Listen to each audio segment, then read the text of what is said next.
አስቡት ኮምፒውተራችን ለቀናት ወይም ለሳምንታት ጠፍቶ ቢቆይም መልሰን ስናበራው ግን ሰዓቱ አሁንም ይሰራል።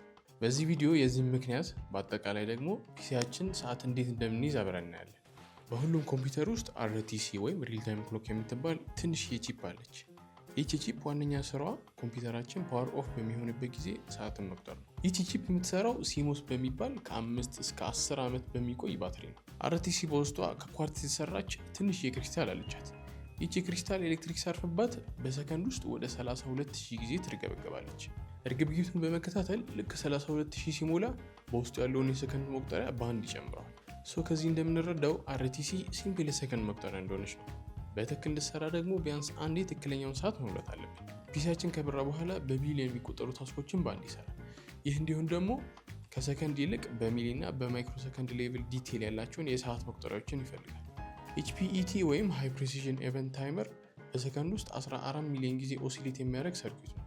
በየሰከንዱ 1000 ጊዜ ለፕሮሰሰሩ ልዩ ምልክት ወይም ኢንተራፕት በመላክ የሲስተሙን ሰዓት አፕዴት እንዲያደርገው እና ቀጣይ ታስኮቹን በዚህ መሰረት ስኬጁል እንዲያደርግ ይረዳል። ፕሮሰሰሩ በአንድ ጊዜ አንድ ስራ ብቻ ቢሰራም በጣም አጭር በሆነ የሰከንድ ሽርፍራፊ ውስጥ ከአንድ ታስክ ወደ ሌላ ታስክ ስለሚቀይር ሁሉንም ታስኮች አንድ ላይ እየሰራ ይመስለናል። በአጭሩ ይህ የፈጣን ጊዜ መለኪያ ከሌለ ሲስተሙ በየትኛው ጊዜ ምን ማድረግ እንዳለበት ስለሚጠፋው ኮምፒውተሩ ላግ ያደርጋል።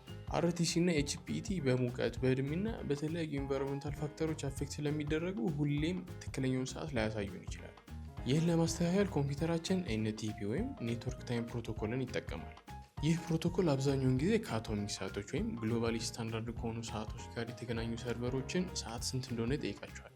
ከዛም ያገኘውን መረጃ ከራሱ ሰዓት ጋር ኮምፔር ያደርገዋል።